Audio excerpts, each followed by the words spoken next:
All right, good evening, everyone. Welcome to the San Carlos City Council Successor Agency to the Redevelopment Agency meeting, June 8th, 2015. Would you please rise and join me in the Pledge of Allegiance? I pledge allegiance to the flag of the United States of America and to the republic for which it stands, one nation, under God, indivisible, with liberty and justice for all. All right, are there any changes to the order of the agenda? No changes this evening from staff, Mr. Mayor. All right. Greg, is there any report from closed session? On the anticipated litigation item, the council gave direction and authorized me to initiate litigation on behalf of the city. All right, thank you. Okay. Council communications and announcements. These are brief items from members of the City Council regarding upcoming events in the community and correspondence that they have received. They are informational in nature, and no action will be taken on these items at this meeting. So let's start with Bob. Mr. Mayor, I don't have anything to report. We have a Silicon Valley Clean Water meeting on Thursday, so I will have something next time, but I don't have anything this time. All right. You know, one of the things I wanted to say before we continue is I wanted to welcome Matt and Mark back. It's nice to see them up and around. So both of you, welcome back. And Matt, why don't we, I don't know if you have anything, but since you've been kind of out of commission for a little bit, but certainly would like to hear from you if you do. Well, that's a good intro into what I wanted to share with the community, because I've been missing, I think I've missed 2 meetings in a row. And as some folks know, I had an event downtown. And today I received a card from a council member. I believe it was in San Bruno. It may not have been. We were talking beforehand, and I might have the wrong city. And unfortunately, I left it at home. But when I got that card and I read it, I just thought, these kind of things, when they happen, you can either keep them very personal. There's really no protocol on these kinds of things, but when you're a public official, things happen, people want to know, and so just to, make sure that people are aware and know what's going on with me, and it's not just a rumor mill. I just want to let folks know, it's not anything I want to hide or anything, but I did go to the hospital 2 weeks ago. I was in for 3 days. I had a biopsy done. And the results of that biopsy is that I have what's known as Hodgkin's disease. And I was told by the doctor, who's actually right around the corner here on San Carlos Avenue and Walnut Street, Dr. John O'Halloran, great guy. He said, if the good Lord gave me the option on cancer, I would take Hodgkin's disease because it's the most curable and has the highest rate of survival. So I was glad to hear that, and he also said if I was fixed on going anywhere, which I am with my insurance, and that's at Stanford Healthcare Centers. The lymphoma center at Stanford, he said, is one of the best in the country, if not the world, and so if you were fixed on a place you had to go, he just told me someone's looking out for me. So I just want to share that and let people know straight up what's going on, and that's the news. Well, thank you. And I will tell you that it turns out that when you go to the Council of Cities dinners, which is a gathering of public officials from, or city council members from the county, I did make an announcement. I told Matt that, and I told Mark that. There was a great deal of concern from many of the council members there. Many of them have known you a long time. They wanted your phone number. They wanted to get a hold of you. And you really realize how many people outside of our own little community really care about you and want to make sure that that you're all right and want to reach out to you. So anyway, we're happy you're back. Mark, any similar stories you'd like to tell? Oh, well, I probably could find one or two, not quite at that level. And Matt, I agree very much with your analysis that your doctor gave you. I wouldn't wish that on anybody, and you have my sympathies, but that's a reasonably good one to have if you have to draw cancer.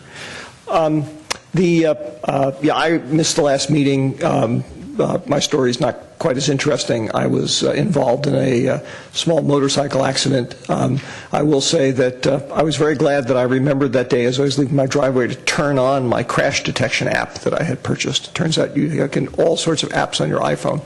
So that one came in handy. So it allowed me to get picked up a little bit sooner. I also, Mr. Mayor, if you don't mind, I had some stuff that I had wanted to suggest the council consider at the last meeting that I missed involving potential budget items, and I wanted to just briefly go through those and see if there's any interest, and we can direct staff to include them, and if not, we'll just move on. Can I do that? Go for it. Crystal, thank you. We can go to the next page. Basically, there were a couple of items that my understanding is that in talking to Jeff are already in the budget. One was to increase funding for collecting trash along Old County Road. That's correct, Jeff? Okay, so we need to suggest that. And we similarly, you had put aside money for those residents in the Holly Corridor who want to take advantage of it, to take advantage of the Recology backyard pickup service? Also correct, yes. Okay, fine. So, Crystal, if we can jump to the last page. So these are a couple of other ideas that I had wanted to bounce off my colleagues last time, and as I said, we'll see if there's any interest here tonight. One is that given the state of the drought emergency that California is facing, we heard about some of the things Cal Water is doing. I'd like us to actually think about putting aside some money to create some kind of matching grant program to encourage businesses and property owners, homeowners, to convert to low water landscaping. So that was the first of several ideas, and I'm just going to see if there's anybody else who's interested in these. Otherwise, I'll just pass on through them. I'm interested in that. So that's 2. We need 3. Gentlemen? Yes. Yeah. You want to go through these one at a time, right? Yes, because if we can't really discuss them tonight, all we can really do is ask staff to include them in the budget resolution. So, all right. Mr. Mayor? Yes. What I would suggest is just let them all be gone through, and then we can circle back if that's Fine. all right. That's fine. Because I have a thought in mind. I mean, they're pretty, you probably read them already, so we've got the encourage low water landscaping, commercial low water landscaping. The second one was, I've had a lot of discussions with Greg and Jeff over the years about sidewalk repairs. I think given the state of the city's financial budget, I personally would like to see us try as an experiment, put in place a matching grant program where we would split the cost of sidewalk repairs 50-50 with property owners. So, and I do that based on the notion that both the property owner and the community gets a benefit out of having sidewalks be in good shape. The next item was, I hear a lot about, I don't know if you guys have, I hear a lot about concerns from residents about downtown traffic enforcement, particularly along along Laurel Street, and I wonder whether or not that's something that we ought to allocate some resources for another motorcycle officer who could focus on either full-time or part-time focus on that area. School crossing guards, I understand that the school district did not bring forward any expansion. Is that correct, Jeff? Last I heard on this issue was maybe 2 weeks ago, and we were still waiting to hear something from the school district. So Something forward. it may yet, but I haven't heard anything from them. Through the chair, though, I remember seeing a check fly out of here a couple of weeks ago for school crossing guards, I thought. Yeah, we do have a program, but we're talking about expanding it. I'm sorry, okay, I misunderstood, sorry. That's okay. And Bob, actually, it's both expanded because the school district, the public school district, has indicated there's a potential expansion opportunity, and it also occurred to me we do have some private schools in town who have similar age group students, and so maybe it's something as a program we want to make available, again, on a cost-sharing basis to some of the private schools as well. And then the last item was we heard about when we did some of the polling back in the winter about street maintenance. We've heard some of the work that Jay has brought forward about our street maintenance budget versus our road index, and it seems to me that given our current financial situation, that's another area where we might want to talk about upping the amount of money we have spent on that, inject a little bit more money than we would get through just the gas tax alone to try and keep the streets from eroding. So those were my ideas, and I don't know if anybody is interested in any of those to see if we bring them forward. Greg, how much Can we have a sort of a roundabout general discussion? Do we need to ask questions of you rather than amongst ourselves, or what? I mean, I have questions. Some of these things I might be willing to talk about, and some I might not. So, Tonight, all you can do tonight is, the way I see council members, Councilmember Olbert's discussion items is to whether or not to place it on a future agenda, and I think the mechanism for that is the budget resolution that you would then be considering, and that's when you'd have an opportunity to have the Q&A, and staff would also be prepared to respond to those questions at that time. so since this is all budget issues, it would all come under that That's right. general budget meeting. That's right. So tonight, you could just say yes or no to basically agendize it in the future. Okay. All right. So, Mayor.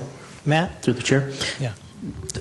I just wanted to say that to me, these all have merit, and I would have no problem with, having staff at least bookmark them into the draft budget we'll receive, and then, that at that point we can pick and choose, discuss, argue, further their merits. But I think there's enough there right now that it would make sense to just go ahead and plug them in and, see what they do to us. Well, do we want to consider these one at a time then? Or do we just want to consider them as a group? Well, I mean, it sounds like you want to consider it as a group. Yeah. He's for all. All right. He's for all. Cameron? I like As for consideration. 1, 4, and 5. But I guess my question is, so we just did a mid-year budget update, and we voted on it. So are we talking about including these in the next year's 2-year budget cycle? Is that what you're talking about? Or are you talking about doing a sort of out-of-sequence budget amendment? It's effectively an out-of-sequence budget amendment brought on by the fact that I was not here when we were discussing the budget. Okay. And we have, and just so I understand, we have no further planned action on the budget until a year from now. Is that right?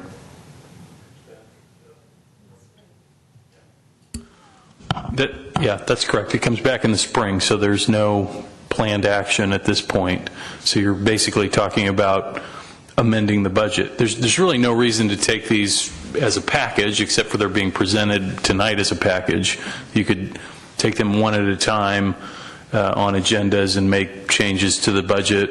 It's not uncommon throughout the year for there to be different initiatives brought up by staff or the council that require adjustments to the budget as we go on. So it's really, like Greg said, this is about, think more in terms of tonight, what would you like to see added to the agenda, and then we'll begin to bring those things back.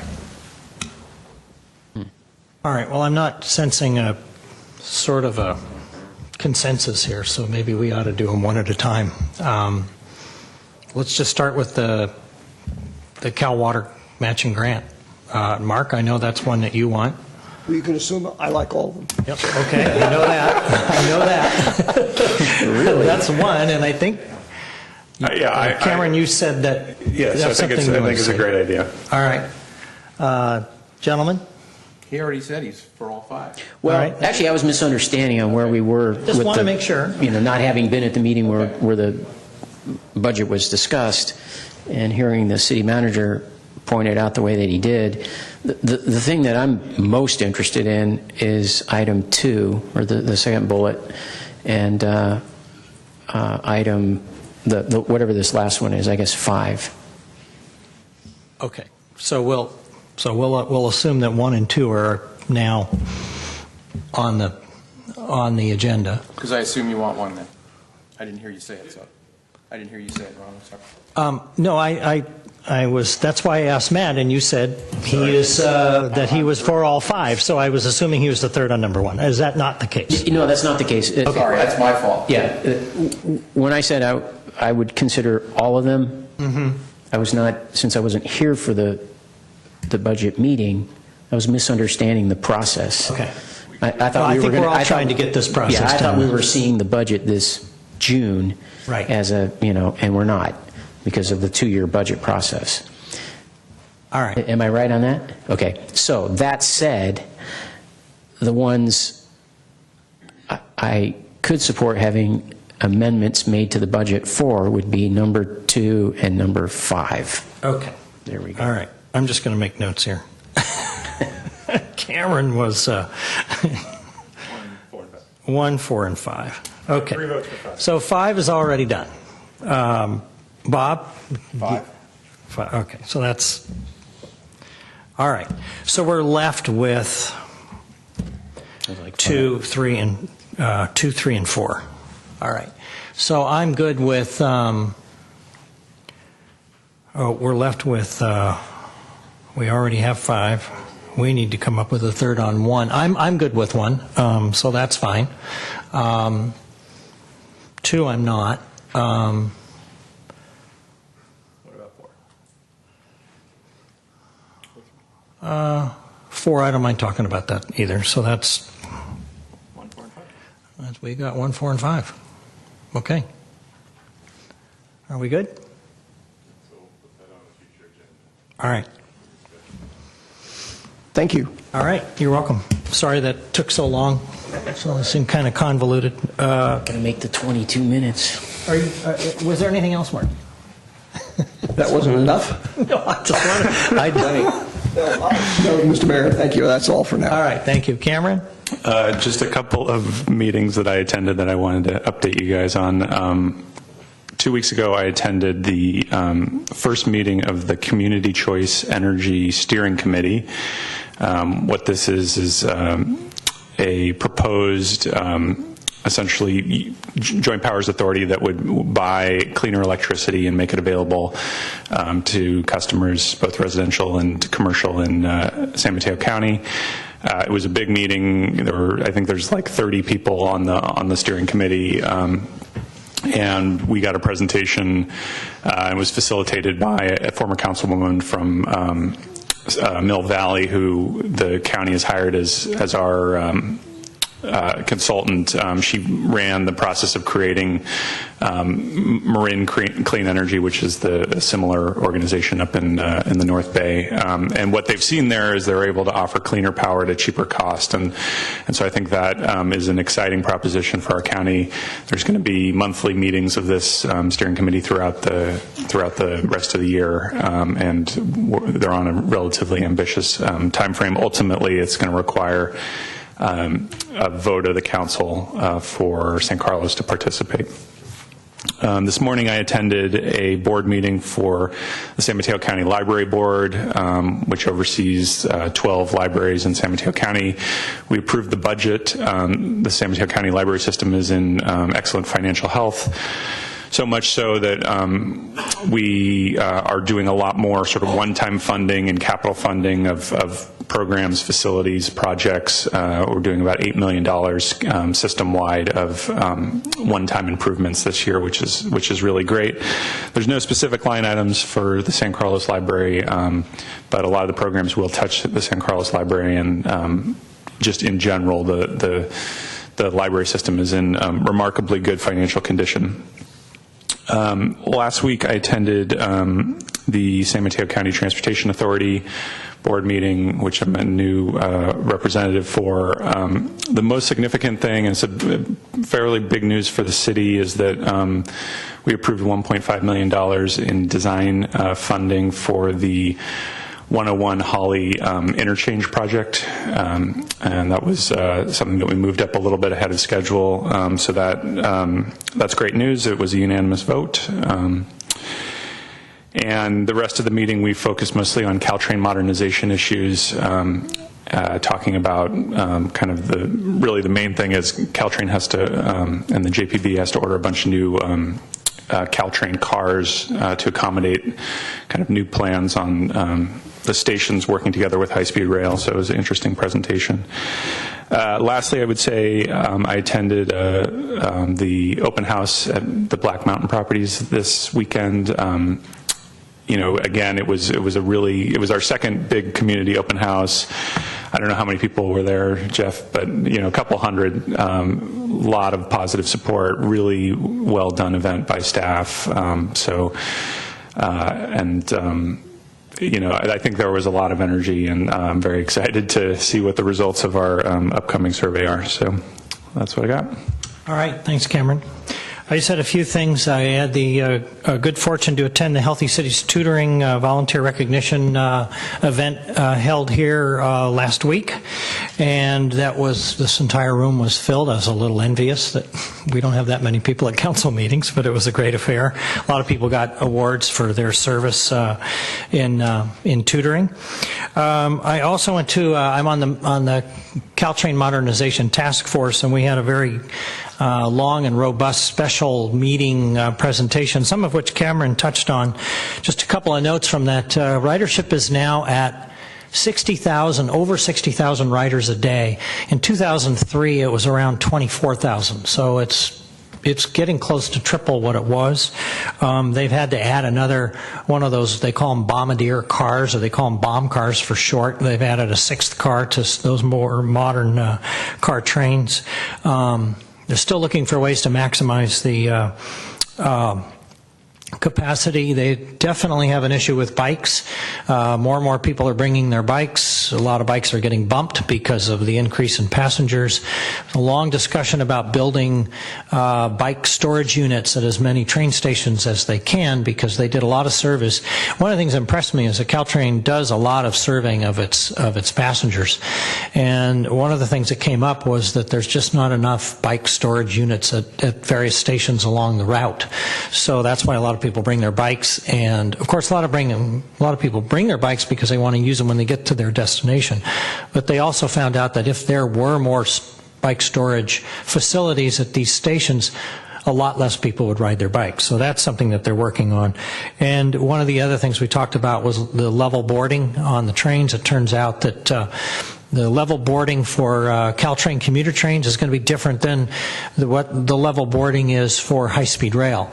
And so they're talking about building sort of intermodal capacity at some of the stations, most notably San Francisco, Millbrae, and San Jose, because those are scheduled to be the only stops for high-speed rail. Also attended a 4-H open house a couple Saturdays ago. I had not been there in decades. I was very impressed. Currently they're raising chickens and pigs. They used to raise sheep, and they've made a lot of improvements there. I was very impressed with the kids. I thought all they did was farming activities, but apparently not. There's a lot of leadership training and skill development that goes on there, and I should mention also that Christine Boland was there with her family, and it was a great afternoon, and I'm really impressed by those kids and all the work that they do. And finally, also attended the Black Mountain Preview on Saturday. It turns out that there were about 240 people there, which is on top of the 400 that were there at the meeting in April. So that is pretty much all I have. And Bob, I see you wanted to make a comment? Excuse me, Mr. Mayor, I just wanted to mention that you and I attended the volunteer recognition dinner on Friday night. I knew there was something I forgot. That honor all the volunteers at San Carlos. It was there was over 100 people, I believe, there that evening. Wasn't there, Jeff? I think. Yeah. And obviously, as we all say, the backbone of this community is the volunteerism, and there was a lot of people there that worked in so many different areas that were honored. Thank you. All right. Well said. Okay. Are there any comments by staff on city administrative business? Just a couple, Mr. Mayor. You guys stole most of my comments already, so I'll keep it real short. Just a little bit more on Black Mountain. We did have a very well-attended event, open house on the property Saturday with 240 attendees, as was stated. The survey, the voter survey, began yesterday. So that'll run for the next, I think it's a week and a half that they try to conduct that polling. Those results will be presented to the City Council in this chambers at a special council meeting on July the 9th. And then the council will begin their deliberations on July 13th and July 27th at their regular council meetings to determine whether or not they'll be calling for a bond item to be placed on the November agenda. So we'll stay tuned. We continue to work with the subcommittee on the issue and all the information that we've been working on and preparing for the community and the council. I just wanted to let folks know that the ACC is closing on the 22nd this month to begin the process of the remodel, so it'll be closed for 6 months. About a week later, the 27th, 28th of June, our temporary facility on San Carlos Avenue will open up with limited programming for the adult community center members who take part in those programs. That's all I've got. All right, thank you. We're going to move on to public comment now. Persons wishing to address the City Council on matters not on the posted agenda may do so. Each speaker is limited to 2 minutes. If an item you are speaking on is not listed on the agenda, please be advised that the City Council may briefly respond to statements made or questions posed as allowed under the Brown Act. The City Council's general policy is to refer items to staff for attention or have the matter placed on a future City Council agenda for a more comprehensive action or report in formal public discussion and input at that time. And our first speaker is John Huffman.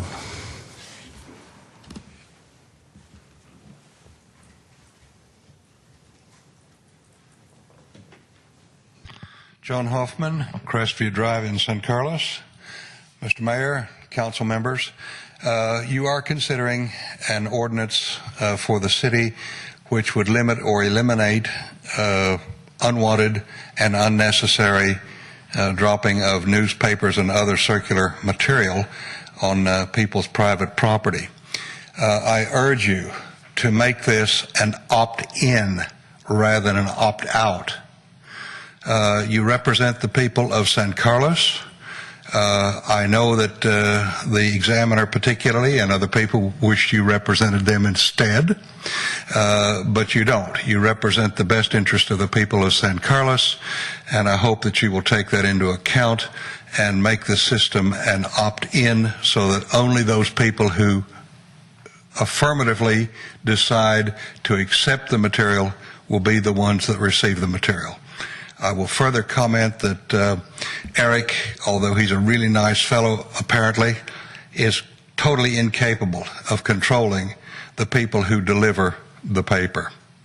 And I suspect those people or similar people also deliver phone books and other things as well. So please make it an opt-in, not an opt-out program. Thank you. I'm ahead of time. Thank you, John. All right, our next speaker is Paul Maginetti. Hi, glad to see everybody back and better, I hope. I literally just minutes ago got the first look at the final EIR for the hotel, and either the people who put it together are incredibly naive or they're purposely evading my comments. My comments were that using bioremediation is experimental and will do little to get rid of the polychlorinated biphenyls that are there. Their answer was that it would take care of most of the hydrocarbons. Hydrocarbon is like gasoline. A carbon-chlorine atom bond is very difficult to break up. They were designed to be indestructible. This is from 2001, the top 10 PCB sites in the Bay Area.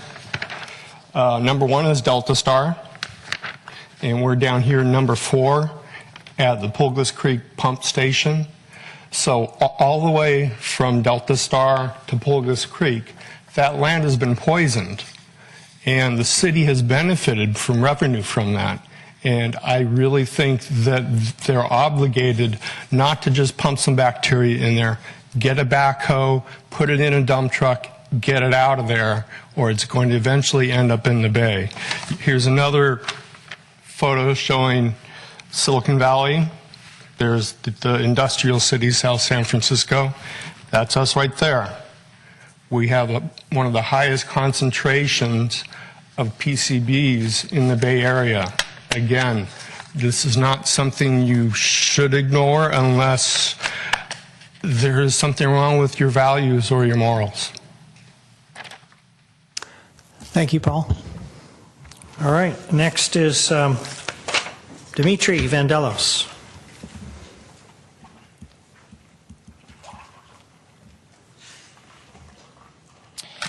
Hi there, welcome. It's nice to see the two of you who are missing back.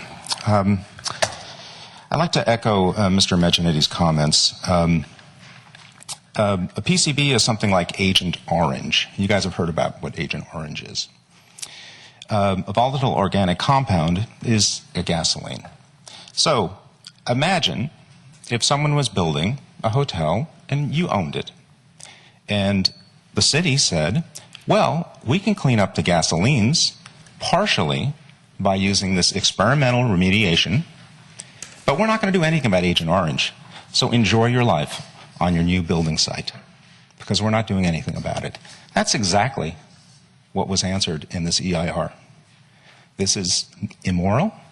This needs to be dealt with. And I think what's going on here is there is a distinct either folks are consciously, willfully ignoring the facts of toxics in this community, which we've seen, Mr. Meginetti showed, that San Carlos is one of the worst toxic polluters in the Bay Area and is doing nothing to remediate it, or you don't have adequate people on staff who understand the chemistry. I don't know which it is, but I will tell you, I asked for a public records document on the Honda site, which is also full of PCBs. And in that, the county has said 2 times they've tried the remediation, and it hasn't worked because it doesn't work on those materials, on those chemicals. So this needs to be put together. I'd also like to comment on the EIR that it's a farce. These EIRs are a farce. They're a rationalization to allow for building to occur. And what's particularly annoying is go refer to some other section. I have specific issues about having a pool built and about water reclamation in this time of extreme drought. This is something the city should be leading. This body should be leading its employees, not the other way around. And to not be thinking about water reclamation, to recklessly have another pool. You know, residents are not allowed to have, water fountains, but you want pools and you're not doing water reclamation. It's kind of beyond the pale, frankly. So thank you very much. All right. Thank you, Dimitri. Okay. Is there anyone else who'd like to speak tonight in public comment? All right. Seeing none. Moving on to approval of the consent calendar. Consent calendar items are considered routine and will be enacted in one motion. There will be no separate discussion on these items unless members of the council, staff, or public request specific items to be removed for separate action. I move approval, Mr. Mayor. Mr. Mayor, before Mr. Robert does that, I'd like to pull item 7E. 7E? Yeah. Okay. Any others? Mr. Mayor, I'll amend my motion to approve items 7A through D and F through G. I second. Okay. Crystal? Councilmember Grisilli? Yes. Councilmember Grocott? Yes. Councilmember Johnson? Yes. Councilmember Obert? Yes. Mayor Collins? Yes. Yes. Do we have to read the ordinance? Is that the one that was This one pulled? is pulled. Oh, the one you pulled. I apologize. Thank you. Okay.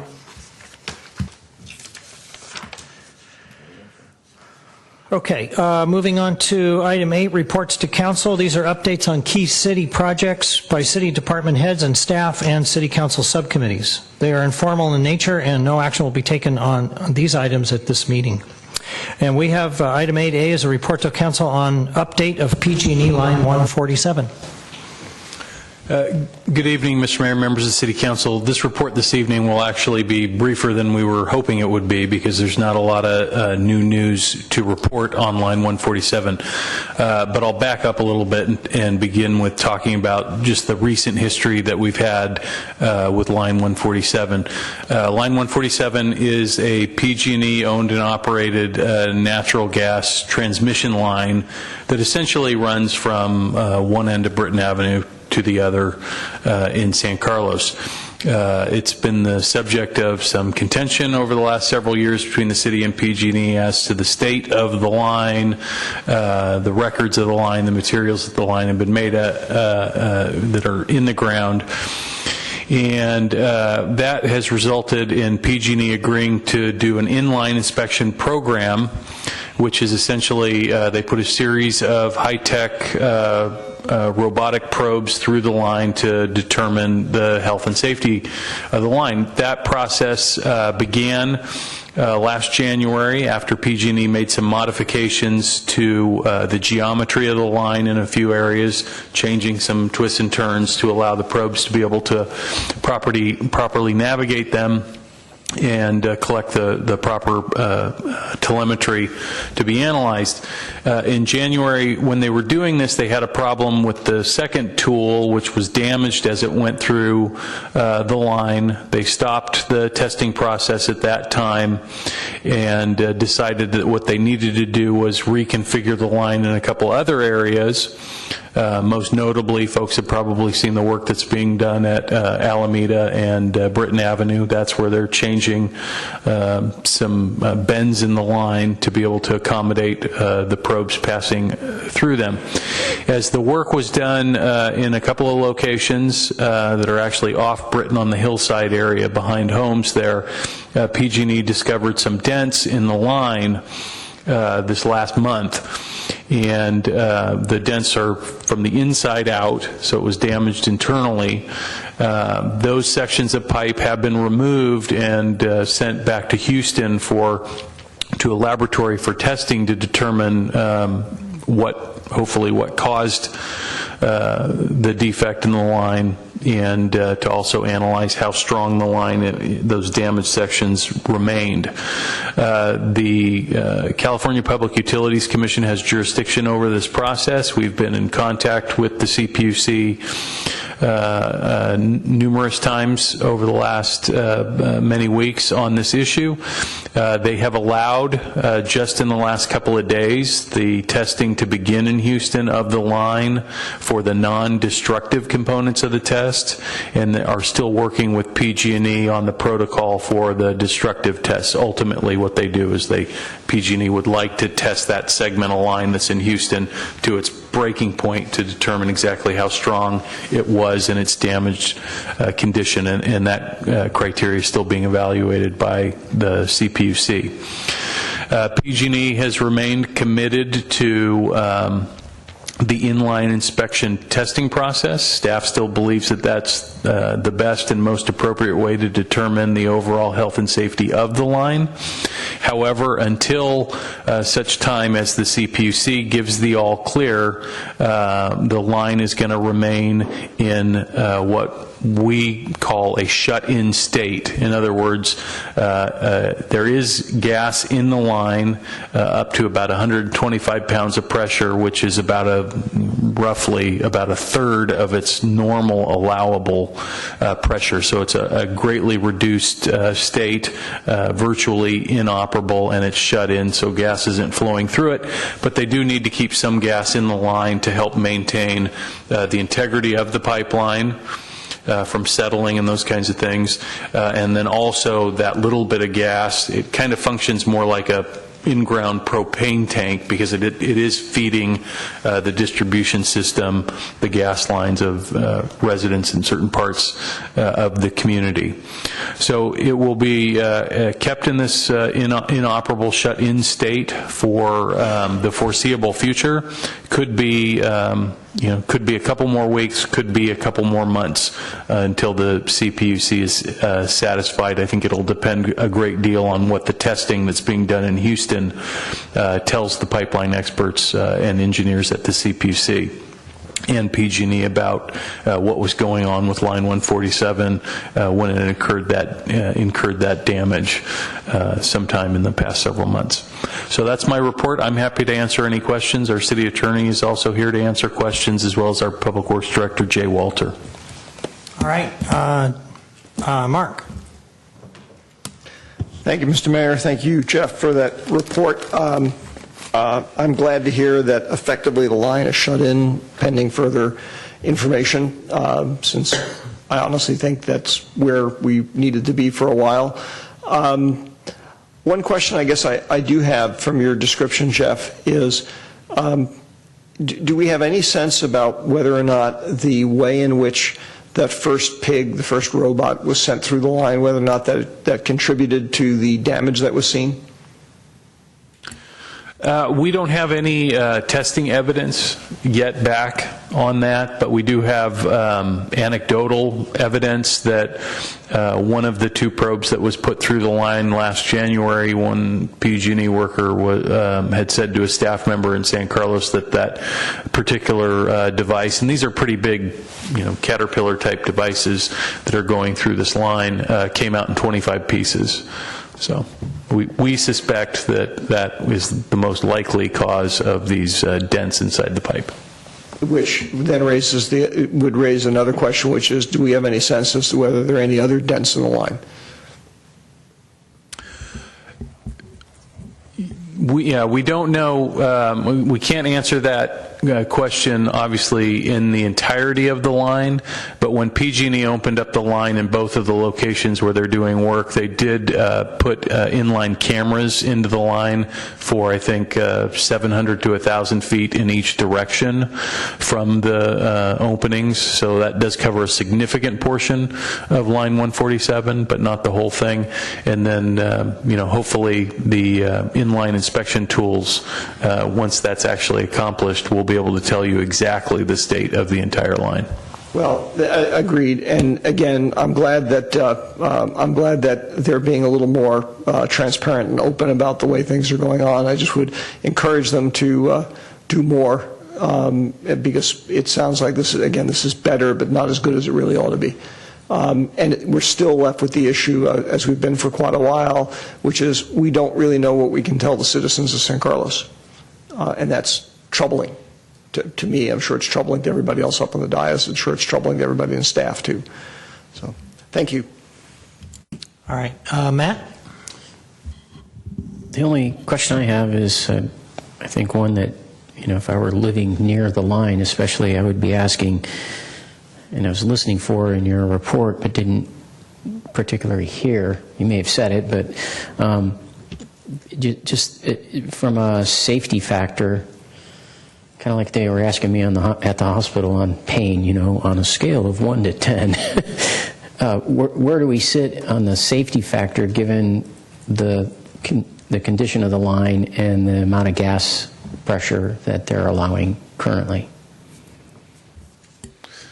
Well, I mean, I'm not the gas expert, but in 2010, when we had the, declaration of emergency on the pipeline and we were able to obtain a court order, ultimately that resulted in the line being shut in at a pressure not to exceed 125 pounds per square inch, just like it is today.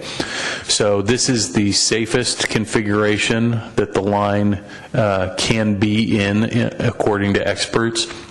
Our own independent experts in the past have indicated that this is, there's always a risk with any pipeline that has natural gas in it. Somebody could dig into it tomorrow with a backhoe illegally and cause a rupture, an explosion, and a fire.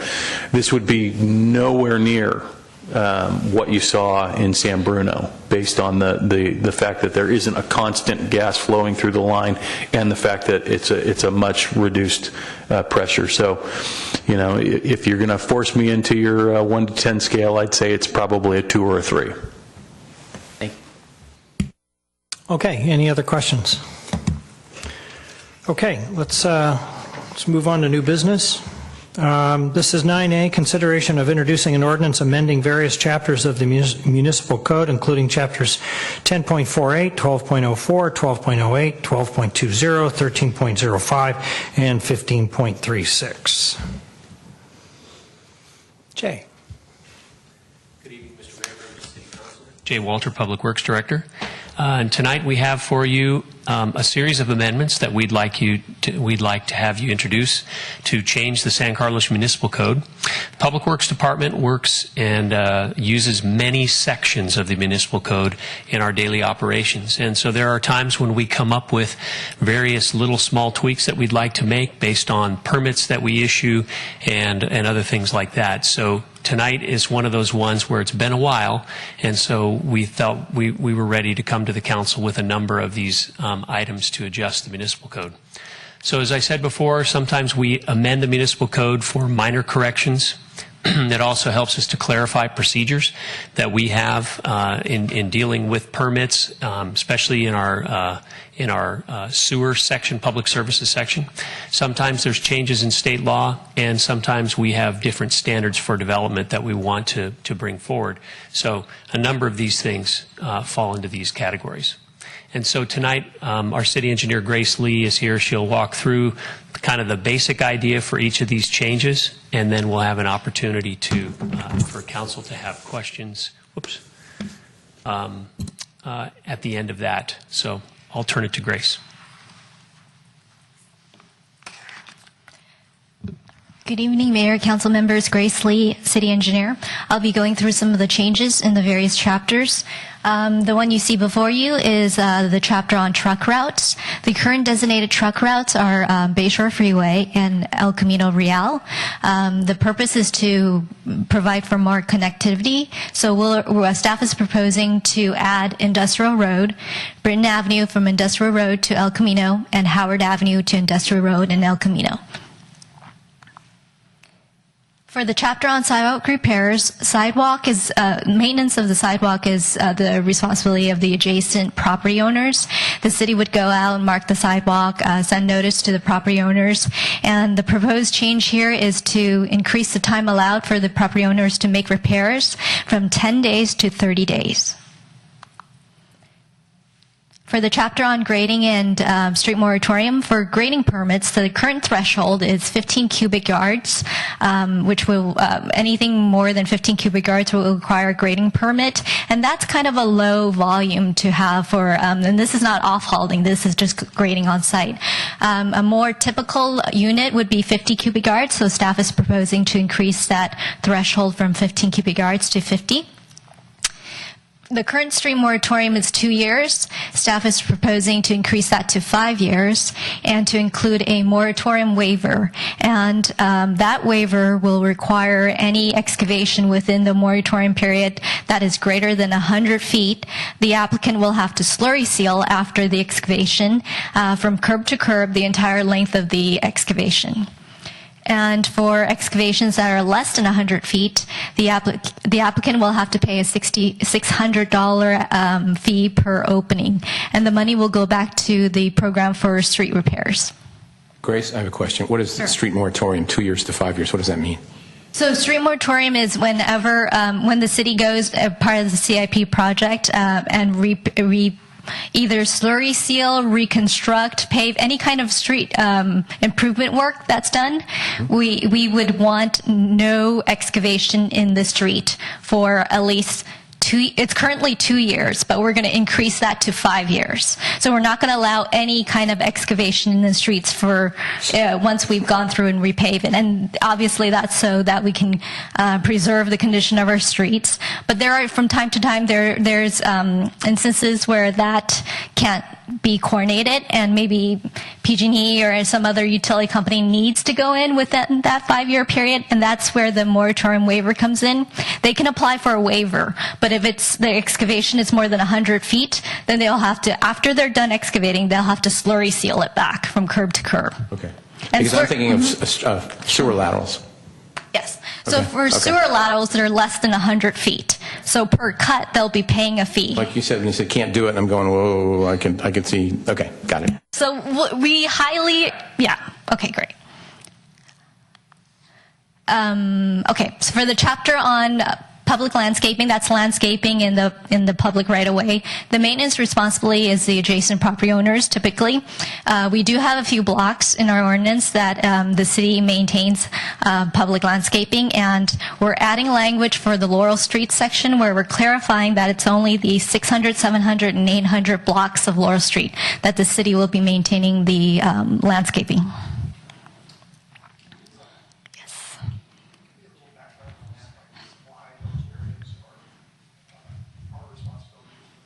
Sure. And those blocks, and also currently in the ordinance is the 1100 block and 1200 block of San Carlos Avenue. And the reason behind it is the city went in and did some street beautification for Laurel pavers, bulb outs, street trees, and so forth. So the city spent money and did the landscaping, so the city took responsibility for maintaining it. So it's always been understood that it's the 600, 700 block, but not officially in the ordinance. So we're just clarifying that language this time around. Yeah. For the sewer lateral, there isn't any content or policy change, and this is another one of those where we're clarifying language. So we're adding definition for private gravity lateral and private pressure lateral, but there is no policy or content change. And the same goes with the dirt hauling permit. We're clarifying language for the responsible person to dictate haul routes and times, and so that's the city engineer or the public or the building official. And if the quantity is more than 1,000 cubic yards, it requires planning commission approval. So that hasn't changed. We're just clarifying language. Staff is recommending that the council introduce an ordinance to amend the various chapters of the municipal code. And with that, I can answer any questions or comments. All right, thank you, Grace. Cameron. Hi, Grace. Thanks for the presentation. On the truck routes, Sure. is this a step designed to get us towards removing or disallowing trucks on Holly Street? So per ordinance, anything that's not designated a truck route, trucks are not allowed on. So that would include Holly and any other streets. But because currently only Freeway 101 and El Camino's on it, we wanted to better guide the trucks to routes that we do want them to go on as truck routes. So we added Howard, Britton, and Industrial. So better define the truck routes. But any other that's not designated as truck routes, trucks are not allowed on. Okay, so trucks are currently allowed on Holly Street? They're not, per ordinance. Okay, okay. So why are we having a conversation in a few council meetings as to whether or not we should disallow trucks on Holly Street? Or why are trucks on Holly Street if they're not allowed? Maybe is a better question. Well, the ordinance language is a little more complex than that. And so when you look at the ordinance section as it relates to truck routes, the city there's a citywide restriction to vehicles over 3 tons are prohibited from city streets, except in certain situations. And those situations are listed in the ordinance language. One in particular would be for the pickup or delivery of goods or services. So a moving van can go into the city, go onto any street where you are moving in or moving out, park there, pick up your goods, deliver your goods, and then leave the city. But it needs to get back to the truck routes that are within the city as quickly as it can. So the baseline ordinance is set up to essentially discourage trucks from just going all over the city wherever they want, traversing through the city in neighborhoods because it's a shorter distance and or because they feel like they can get from this point to this point faster. So this way, what we're doing is we're really setting up for the, as we would provide instructions for trucks not to go down Holly Street, we want to give them the route to go on. So the Holly Street interchange, then to Industrial, north or south, right, and then to Britton or Howard within the city that can take them to El Camino. So does this change effectively prohibit trucks on Holly Street since we're providing an alternate route? That's the goal of this, the first piece of how we make that work. The second piece would be signage that would strictly prohibit that. Are we studying this? We've looked into the effect and the nature of Britton, Howard. No, I mean, not that part. I mean, I think there was a conversation about things that we could do to mitigate the impact to residents because of the changes to Holly Street parking. And one of the things that we said was, oh, well, we should look at trucks. And I believe that staff said, oh, well, we need to go study that. So is it worth even studying it if we're effectively already making the change tonight? Well, in fact, we did that. Oh, you did? Okay. The width of the street, the 40-foot width of the street that now has the 4 lanes in it, even if it only had 2 lanes, you essentially still have 2 narrow lanes on that street, which proved to be problematic for large trucks to traverse that alongside smaller vehicles or even another truck. So we already know the physical restrictions there would warrant that would be a street we would not want to see those large vehicles on. Okay. Here's my broader point, which is that, this is something that was brought up as a big concern of the neighborhood. And it would be good to be able to tell them, hey, we're considering this and doing this. And, the title of the presentation is, hey, these are like minor clarifying amendments. But in fact, for subsection of the population, this is a significant policy change, if indeed we are effectively doing that. But I'm still not 100% sure if this change will prohibit trucks on Holly Street. As I said, it's the first step, and what we're doing is we have prepared and will be sending out a flyer to the residents tomorrow along Holly Street that are going to give them a progress on where we have been and what we've been working on since the April meeting when we had the discussion the last time. Yep. And so we'll give them a summary of those things that we're making progress on, and we do plan to, in early July, sit down with the neighborhood, those who would want to come in and talk with us on this, give them a better sense of what we're doing and what we're ready to implement. And then the second meeting in July, we'll bring it to council for your approval and kind of give you the whole picture of these things that we've been working on. And what would we be approving? The signage?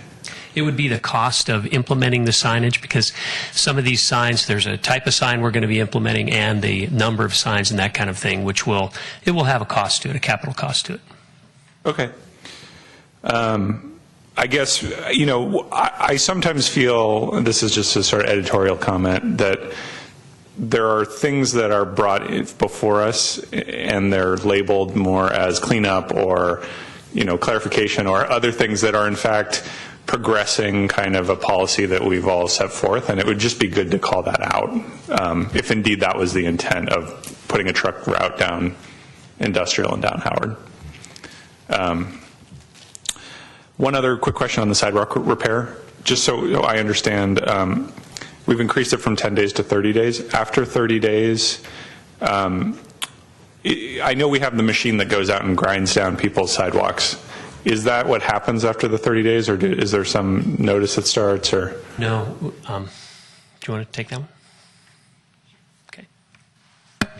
So the first notice that goes out to the property owners for them to repair, and then the city does have a program where we would get a contractor and do the repair, but it would be a reimbursement from the property owner, and they can opt in or opt out of the program, and we do give them the cost of the repair that they would need to pay for. And if they opt in, we would be doing that work for them. If they opt out, then they would have that 30 days to repair on their own, get their own contractor and make the repairs.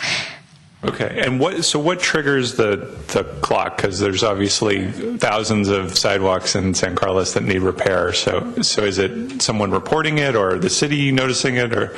So the city, the inspector would go out, mark the sidewalk, and after marking the sidewalk, send a notice to the property owner. So when the property owner gets that notice, that's when the clock starts ticking. And in the notice, it would have information about opting in, opting out of the program, and so forth, or making your own repairs, and you'd have 30 days to make that repair. Okay, so it's the city inspector that triggers the notice to, hey, you got to fix this. Yeah. Okay. And is there a specific reason we went from 10 to 30? Is it just out of the goodness of our hearts, or is it to be consistent with other cities, or? 10 days is not a lot of time for making the repairs, even getting a contractor, even calling up the city and go, what is this? What do I have to do? So 30 days is much more reasonable. Okay, great. Thank you. Okay, Matt? So I had a question regarding the truck routes, and I don't know if Jay or Lee knows this, but on a broader scope, is 280 is verboten for trucks in most cases? Is that right? Or I asked the question because I'm thinking, Edgewood Road, you come in, trucks that might want to come in that way. But I'm just thinking in my own mind, when I traverse 280, you don't often see semi-trucks on 280. No, we will occasionally see a a dirt haul route that's proposed where they want to either come in from 280 or go out to 280.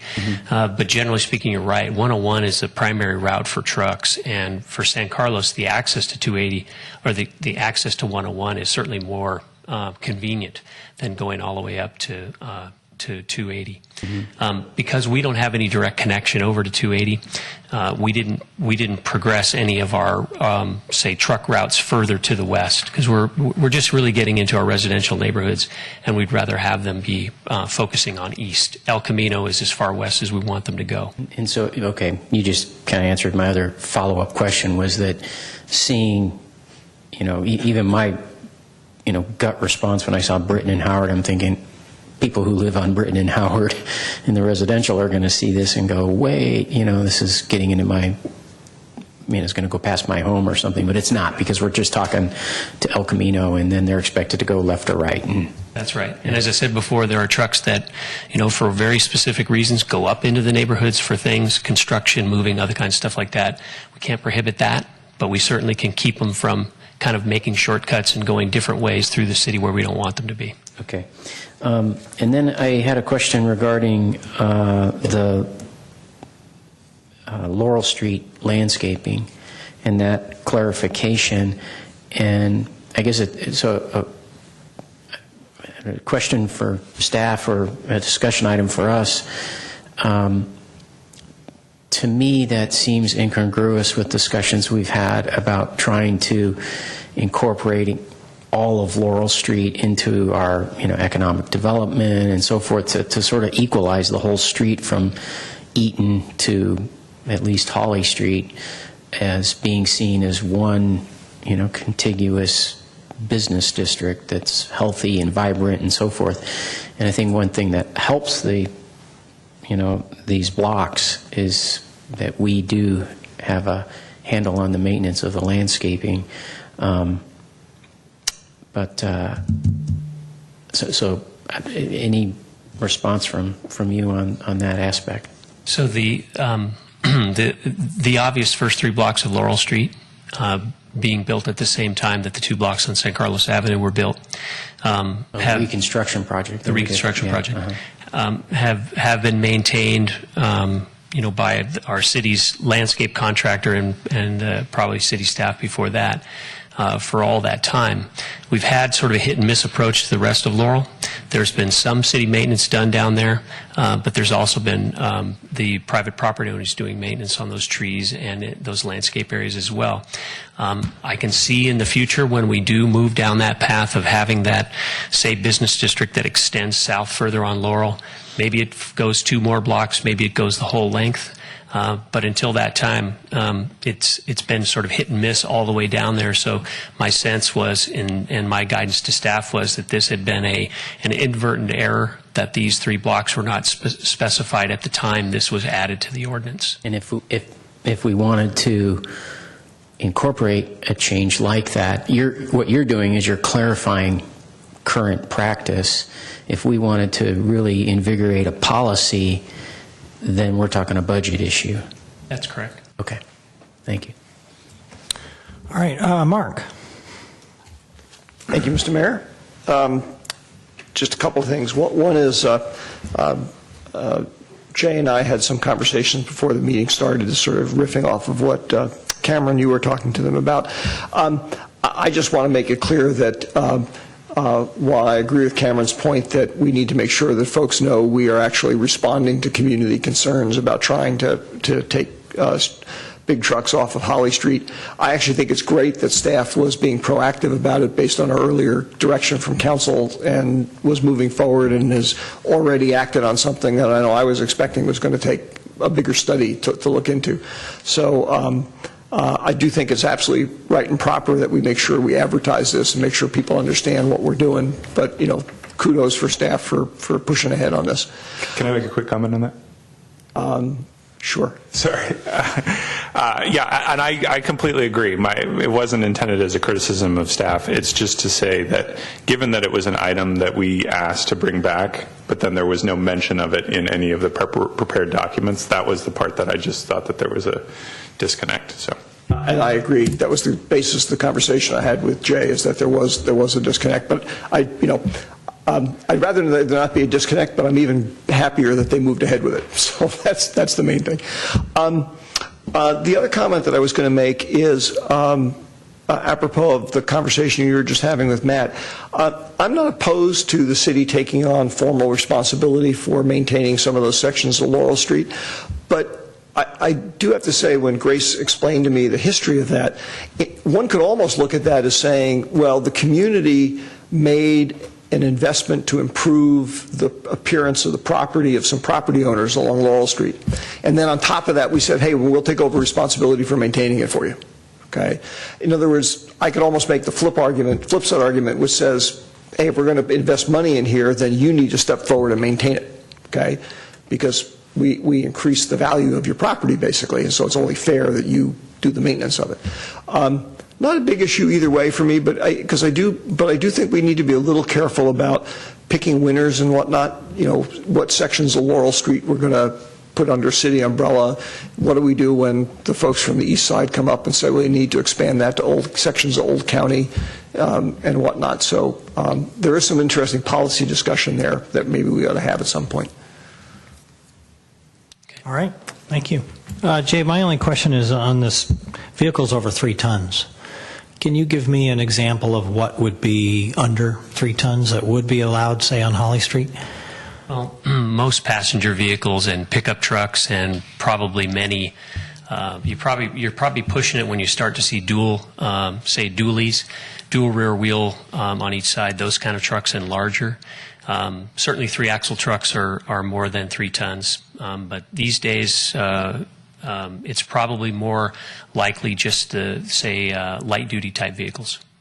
So with this cleanup, do you think we'll see a pretty substantial reduction on the larger vehicles? I think we will. One of the things, however, that we will accept along Holly Street is going to be buses and shuttles, because we did make a commitment that the Samtrans shuttles could continue to come down and serve the train station area. So, and buses are very common, well, I should say buses and utility vehicles are very common to be accepted from these types of restrictions.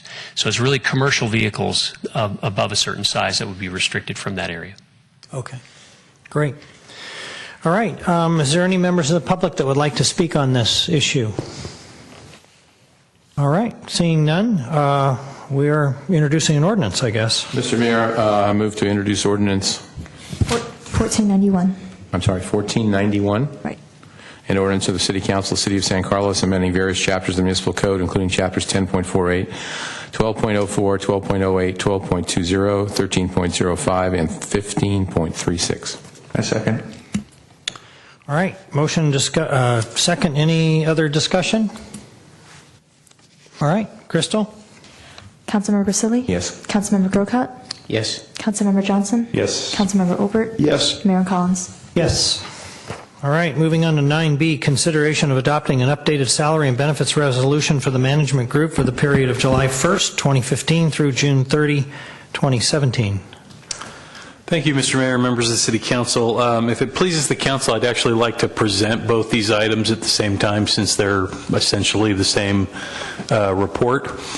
The current salary and benefit resolutions for both the unrepresented management employees of the city, which comprise 20 positions, as well as the confidential unit, which comprises 7 positions of the city, has or will be expiring here in July.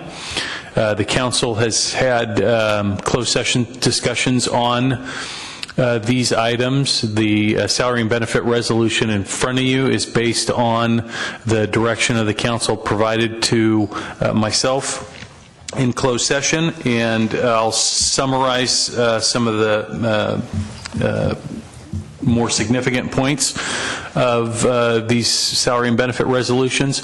Both groups, the salary and benefit resolution grants a 3% a year cost of living adjustment for the next 2 years to both management and confidential group. They include equity increase for 2 positions in the management unit, the principal planner of 6.8%, and the 2 economic development coordinators of 5% per year equity adjustment. Those positions were the 2 positions that were significantly out of market, and they're also positions that we've had difficulty with in the past, both attracting and retaining quality employees. Also in the resolution is an increase in the dental benefit for both groups from $1,500 to $2,000 per year per family member in the plan. There are provisions now in the salary and benefit resolution allowing employees to add their dependents to the city's vision plan at the employee's cost. So there's no cost associated to that vision increase with the city. There is a restoration of a benefit that had been in place in years past for what we call alt medical. In other words, if an employee does not take the medical benefit of the city, they will be receiving now 100% of the cost of the employee-only plan. So there's an increase there of a few $100s a month for those employees that take alt medical. The idea there being that we're saving money really in the long run if employees take benefits elsewhere and still providing some equity amongst our employees in terms of what they're being compensated. There's a reestablishment of a vacation payout provision in both resolutions that would allow, or I'm actually sorry, it's in the management resolution, I believe, allowing vacation payout to occur after an employee has reached a 2-year accrual rate maximum. So for the period of 1 year, they could accrue and then be paid out on. As the council knows, vacation benefits are by law payable at the time they separate. This will help manage that liability and also allow some flexibility at the staff level in terms of being able to staff our positions on a daily basis and provide service to the community. In terms of economics, the cost associated with these increases for the management group next year is $158,000 collectively. For the confidential group, collectively, that's an additional $25,000 in comp and benefits for that group. The percentage of total comp kind of fluctuates across the board because not all these benefits and changes apply to every position. So depending on how you look at it, sort of a baseline is a little bit north of 3% in total comp for some positions, ones that are getting equity adjustments and whatnot. In other words, when you average that out, it can range between that 3.5% and 5% in total comp for positions. Again, this is in accordance with the direction we received from the City Council in closed session. And with that, I'd be happy to answer any questions the council might have. All right, well, I'm not seeing any lights lit, so... now there is. Now there is. Matt? Sorry. So the one question I had for staff on this is one of the things that I've been concerned about over the years is, we had gotten to a point at one time where our growth in expenses was exceeding our growth in revenue. Mm-hmm. And my feeling at the time, and it still is that our growth in expenses should stay well below that, so that you're always able to have some funds that you're able to put away for a rainy day or reserve funding and so forth. Do we know where that delta is right now? Well, given these, I'm not sure that I can answer that specifically. Certainly the current revenue projections of the city are greater than these numbers that you're seeing today. In addition to those revenue projections for the last well, as this fiscal, if you can count this fiscal year as closed, which it's not quite, but, assuming we don't have a major fiscal disaster in the next few weeks, we will have returned surpluses in all last 5 years of the city budget, as great as much as more than $4 million in a single year.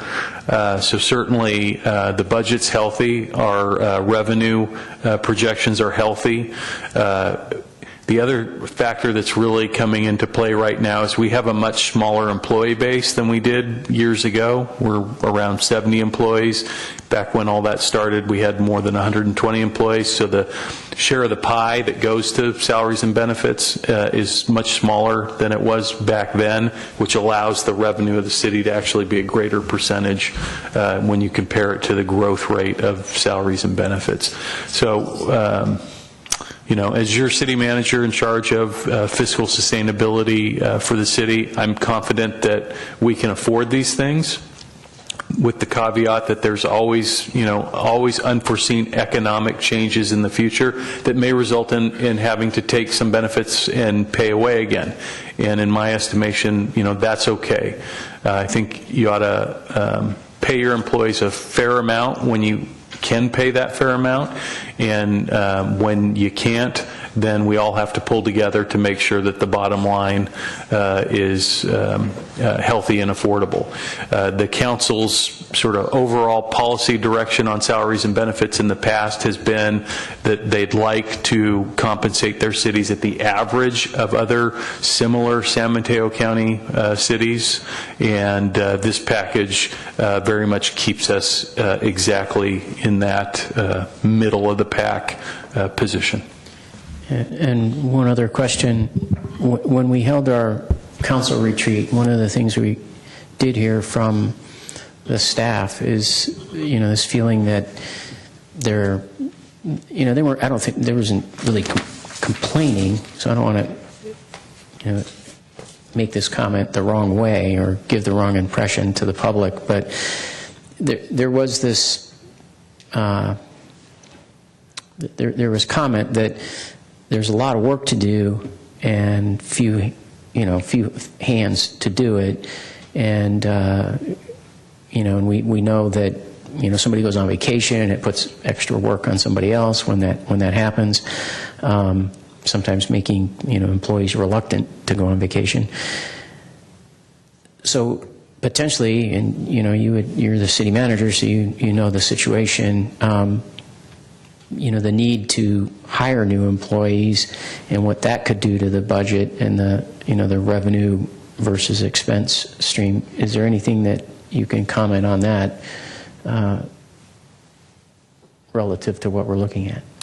Well, I think the department heads could tell you that hiring new full-time employees always gives me heartburn and great pause. And whenever it's suggested by a department that they may feel that that's something that we may need to look at, it's something that I take a good deal of time mulling over and thinking about, talking with our administrative services director about. It's not something we should rush into doing. That said, we have to strike a balance between workload and all the things that we're trying to accomplish for the public, the amount of available funding that we have at the time, and and then our long-range financial forecast. In the current budget that was adopted at the last meeting, we did create several new positions in, I think, 3 or 4 different departments. Those positions are they're not department head level or management level positions. They're sort of mid-level positions within the organization. At one time, as you know, this city was very heavily staffed with executive management. We're much lighter staffed now, I think appropriately staffed at that level now. And these new positions, while are warranted at this time, based on the work level that we've got and the available funding, there certainly could be a point in time where we'd have to look at making cutbacks should the economy or workload demands of the organization change. We've done that in the past, and we'd do that in the future to ensure a healthy, sustainable city budget. Thank you. Okay, any other questions? Mr. Mayor? Yes. I move to adopt resolution. Hold on, Cameron. Oh, I okay. apologize. I forgot to ask if there's any members of the public that would like to speak on this. Okay, go ahead.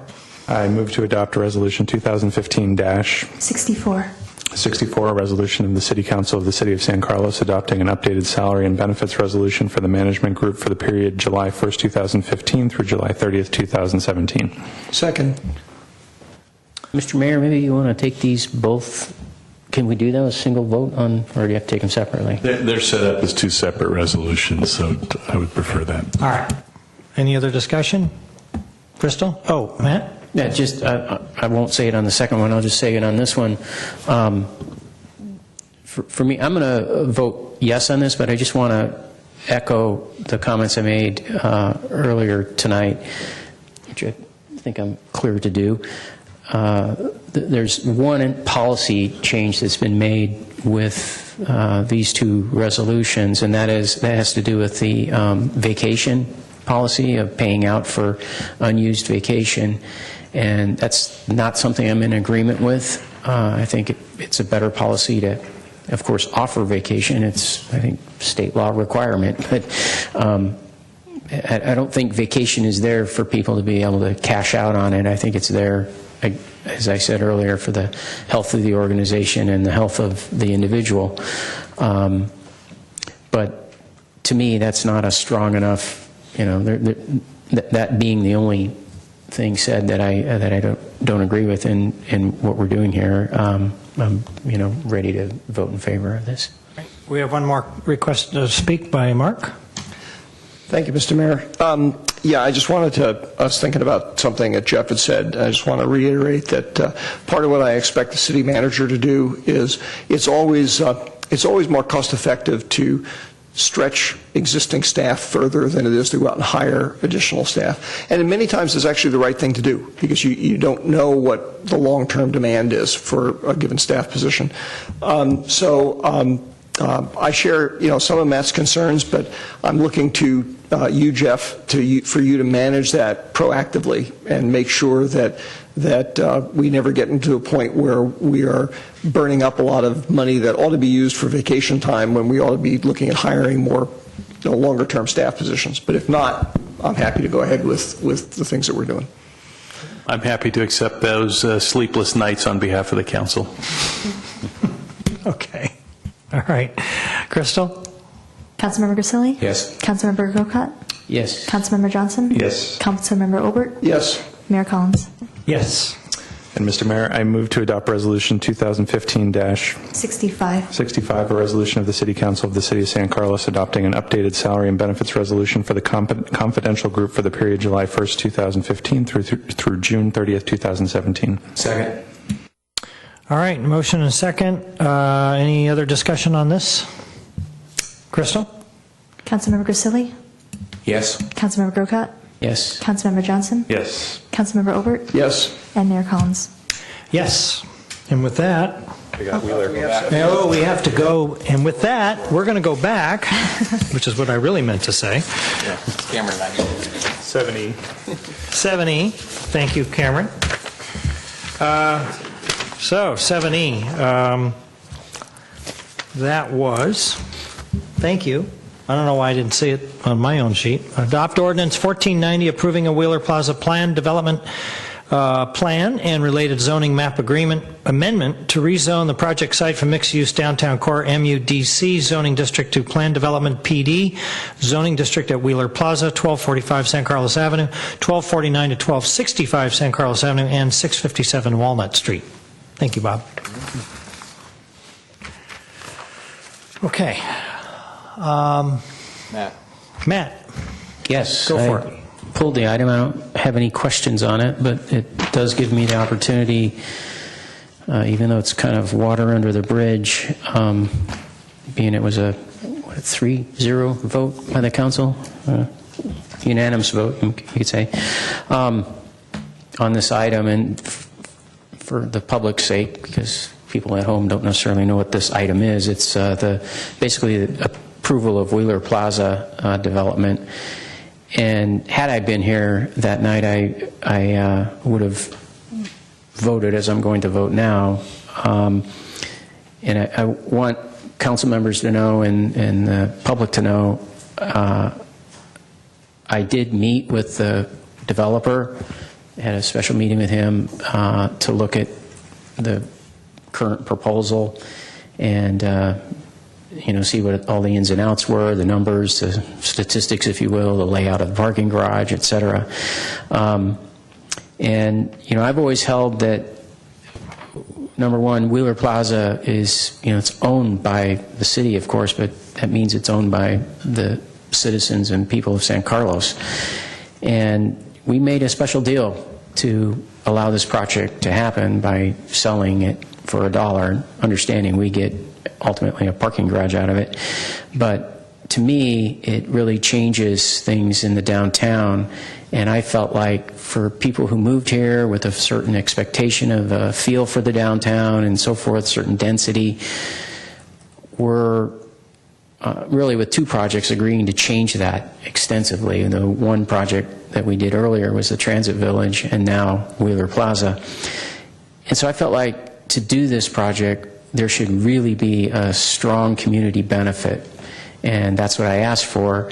Now, there was some consideration given to that, although it's not, doesn't have anything to do with the developer relative to what he sees as Wheeler Plaza, because the public benefit was put on the Foodville site, which is not included in this project technically. And so I was never sold on how much of a community benefit was offered. I was also very dismayed that this project flew under the radar. And I think that, to me, that this is just not right. Because again, this is a plaza that's essentially owned by the people of San Carlos. They deserve to know very upfront, very publicly what's going on. And we had opportunity to do that because we owned San Carlos Avenue, where the carpet store used to be, for a number of years. The storefront remained essentially blank. We had the opportunity to paper that with plans and elevations and schematics of what was being proposed, when they could expect to have we were going to have meetings on this, et cetera. And nothing like that was ever done.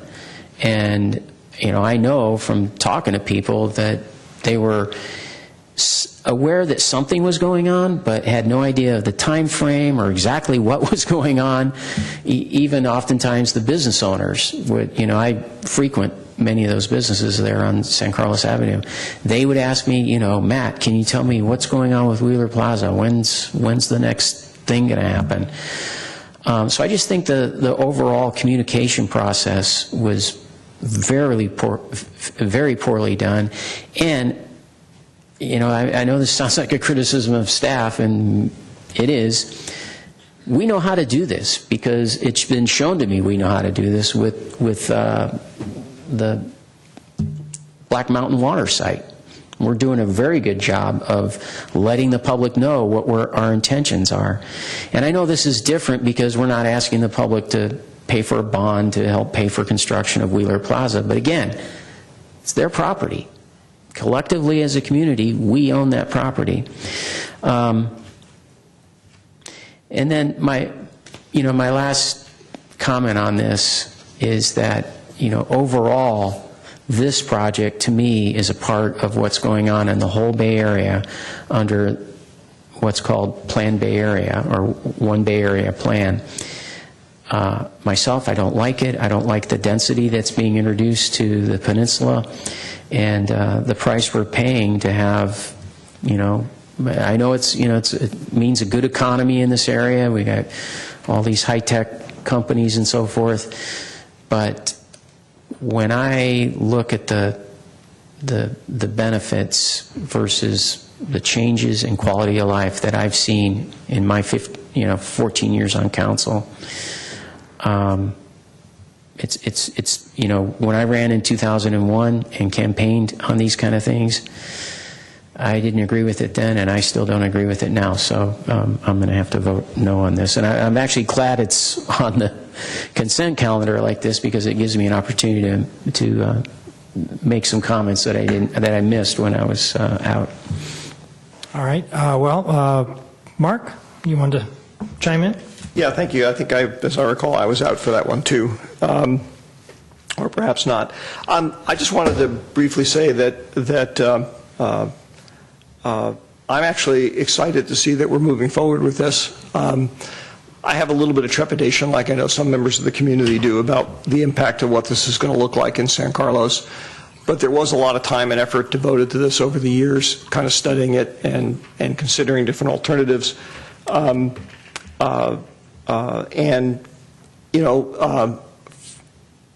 some of those issues that we have facing us that we wrestle with all the time in terms of housing stock and whatnot, I hesitate to say that this will increase the stock of affordable housing in San Carlos, because there'll be Class A condominiums, and I suspect that those are fairly high-end things. But I do know that in talking to some of my friends, some of us worry about whether our children will ever have an opportunity to live in San Carlos. That we sort of got in here when the door managed to be open, but that they may never have an opportunity to. And so I look at things that increase the housing stock, and Matt's right, they do have negative impacts, but it's all a matter of balance. And in this particular case, I'm happy to see this thing move forward. I'm glad to see it's finally moving forward. I'm a little hesitant about all the construction work we're going to have going on in San Carlos at the same time. That wasn't such a good plan, but I don't think that's the one thing we didn't actually control. So I'm glad to be able to have a chance to vote on this. Cameron? I just wanted to take a quick moment to defend the staff on this. I do think that there was pretty extensive and appropriate level of public outreach. There were community meetings. It was in the city newsletter that was sent out to every resident. There was extensive information on the website.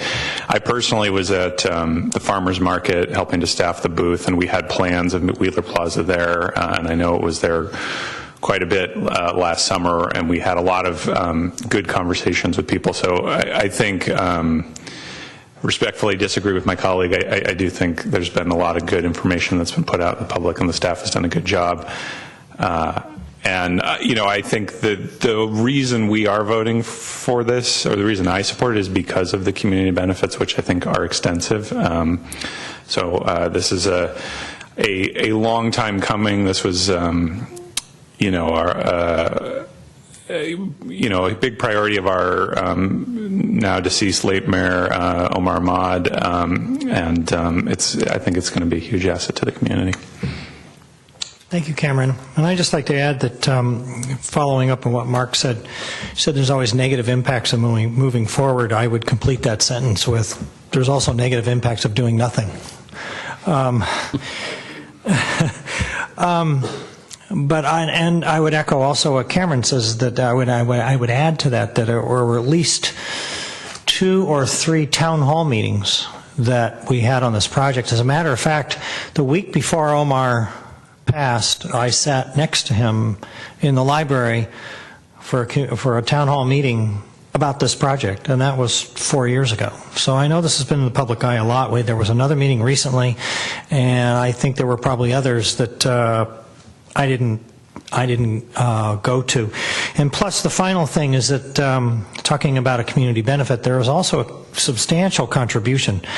What, $3.7 million, Al, being contributed to the Affordable Housing Fund? I mean, that's nothing to sneeze at. So, Matt, I understand your concerns. I just don't have them. So Any other comments, or if not, we'll vote. Mr. Mayor, the motion. I'd like to make a motion to adopt Ordinance 1490, an ordinance of the City Council of the City of San Carlos approving the Wheeler Plaza Plan Development Plan and related zoning map amendment to rezone the project site from mixed-use downtown core MU-DC zoning district to planned development PD zoning district at Wheeler Plaza, APN 050-132-260, 1245 San Carlos Avenue, APN 050-132-180, 1249-1265 San Carlos Avenue, APN 050-132-170, and 657 Walnut Street, APN 050-132-140. Second. All right, and I apologize again. I did not ask if there was any public comment on this. I believe we needed to ask. Not seeing any. All right. Any other discussion? Otherwise, Crystal? Councilmember Grisilli? Yes. Councilmember Grocott? No. Councilmember Johnson? Yes. Councilmember Obert? Yes. And Mayor Collins? Yes. And with that, I believe we're adjourned. Good night, all.